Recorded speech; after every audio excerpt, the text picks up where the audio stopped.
જય સ્વામિનારાયણ। આ છે તીર્થધામ પંચાળા કે જે જૂનાગઢની પંચતીથી કહેવાય એમાંનું આ એક ધામ।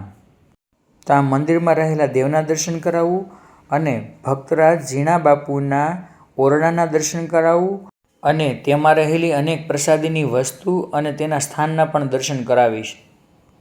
અને પંચાળા નામ આવે એટલે આપણને પંચાળાનો રાસ યાદ આવે એવું આ તીર્થધામ છે કે જ્યાં અનેક વખત ભગવાન અહીં પધારેલા છે અને અનેક લીલા પ્રસંગ કરેલા છે। શ્રી વિઘ્ન વિનાયક દેવ અને હનુમાનજીની મૂર્તિના દર્શન કરી હવે બીજી મૂર્તિના પણ દર્શન કરીએ।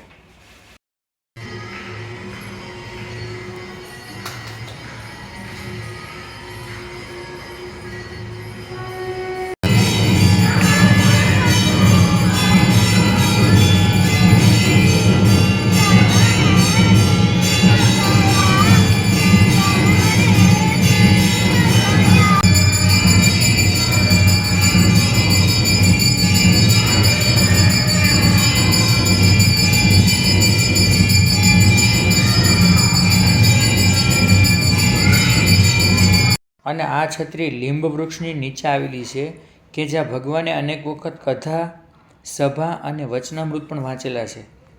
અને હવે દર્શન કરીએ ઝીણા બાપુના દરબારગઢના ઓરડાના। અને ઝીણાભાઈ તે ભગવાનની આજ્ઞામાં રહેવાવાળા મોટા ભક્ત હતા। એકવાર ભગવાન સ્વામિનારાયણ તે ઉતાવળે ઘોડે અચાનક પંચાળા આવ્યા અને ત્યાં જઈ અને ઝીણાભાઈના માતુશ્રીને કહ્યું કે મને જમવાનું આપો। અને ભગવાને કહ્યું કે મને બહુ ભૂખ લાગી છે, માટે જે તમારી પાસે હાજર હોય એ મને આપો।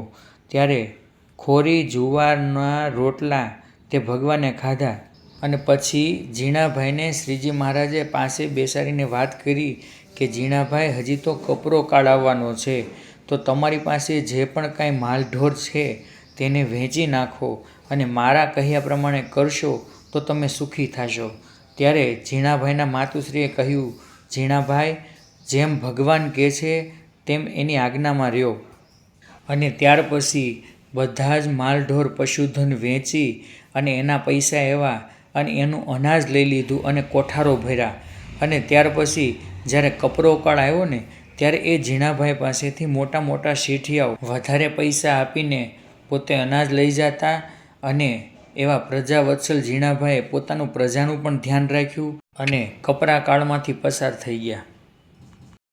અને આ પ્રસાદીની પિચકારી છે કે જે ભગવાન, સંતો અને હરિભક્તો સાથે રંગોત્સવ રમાતા। અને ઝીણાભાઈ એક સેવાભાવી ભક્ત હતા કે જે બીજાના દુઃખે પોતે દુઃખી થતા। એવા એક સ્વામિનારાયણ સંપ્રદાયના હરિભક્તની સેવા કરી હતી અને તે સેવાથી પ્રસન્ન થઈને ભગવાન જ્યારે ઝીણાભાઈ પોતે ધામમાં ગયા ને ત્યારે ભગવાને પોતાના ખંભે તેની નનામી ઉપાડી। અને આવા અનેક સ્વામિનારાયણ સંપ્રદાયના મંદિરો અને પ્રસાદીના સ્થાનના દર્શન કરવા માટે મારા ફેસબુક પેજને ફોલો કરો અને યુટ્યુબ પેજને પણ સબસ્ક્રાઈબ કરો। અને આ છે ખોરી જુવારના કોઠાર કે જેમાં અનાજ ભરેલું હતું। અને હવે પછીના વિડીયોમાં તમને પંચાળાના રાસ મંદિરના પણ દર્શન કરાવીશ। જય સ્વામિનારાયણ।